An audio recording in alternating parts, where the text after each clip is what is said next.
শেষমেশ সিদ্ধান্তটা নিয়েই ফেলল শ্রেয়া। এবার মা বাবার কথা মতো বিয়েটা করে ফেলবে।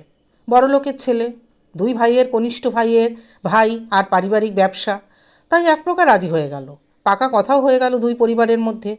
সেই বছরই ফাল্গুনে বিবাহ স্থির হলো শ্রেয়া আর শুভময়ের। আর সেই মতো 4 হাত এক হয়ে গেল। বেশ চলছিল। শ্বশুরবাড়ি খুবই ভালো ও যত্নশীল। যেহেতু ছোট বউ, তাই খুব আদরেই থাকতো। অল্প বয়স, দেখতে সুন্দর, গুণেও নজর কাড়া।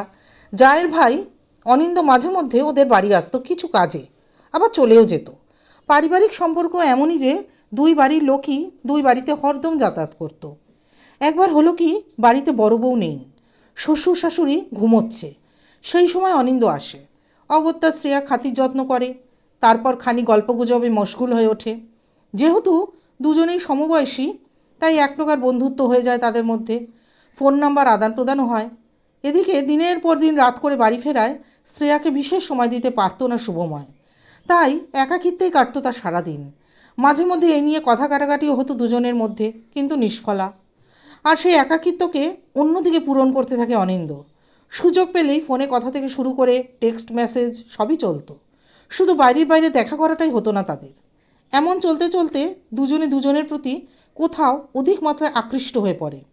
অন্যদিকে অনিন্দের বাড়ি থেকে বিবাহ ঠিক হলে অনিন্দ আগ্রহ দেখাতো না বিশেষ।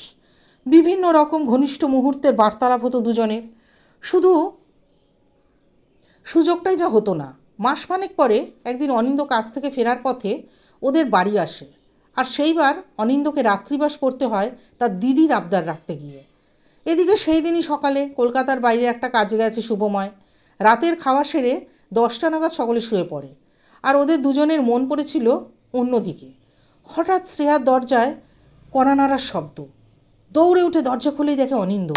ভেতরে নিয়ে দরজায় ছিটকিনি দিল শ্রেয়া। তারপর ভেসে গেল এক অমোঘ প্রশান্তির কামনা সাগরে।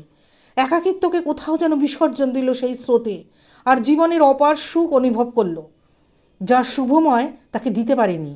অনিন্দ শ্রেয়াকে এক অপরূপা সুখ উপহার দিল। ভোর হওয়ার আগে ঘর থেকে বেরিয়ে নিজের জায়গায় ফিরল অনিন্দ। শ্রেয়া তখনও শুভ্র চাদর বেষ্টিত হয়ে অনিন্দতেই মজে। সেদিনের পর থেকে মাঝে মধ্যে তাদের এই মুহূর্ত চলতে থাকে। আজ আর একা নয় শ্রেয়া, তার একটা প্রেমিক আছে, যাকে সঁপেছে মন প্রাণ দেহ। কিন্তু কিছু মাস পর জানতে পারল অনিন্দর বিয়ে ঠিক হয়েছে। ভাবল তাহলে কি আবার একা হয়ে যাবে সে। তার মধ্যে অনিন্দর সাথে দেখা বা কথাও আজকাল কম হচ্ছে তার। সংশয় ডুবছে মন। কি করবে সে? একটা প্রেমিককেও হারাবে। স্বামীর ভালোবাসা তো তার কপালে জোটেনি।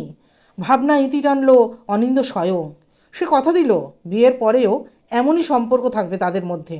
শুনতে অবাক লাগলেও এটাই আজ বাস্তব। সব কাহিনীর উপসংহার সমান হয় না। শুভময়ের জন্য এখন শ্রেয়া মা হয়েছে।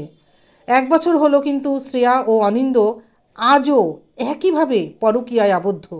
আর সেই পরকীয়া শ্রেয়াকে একজন সত্যিকারের প্রেমিকের সন্ধান দিয়েছে।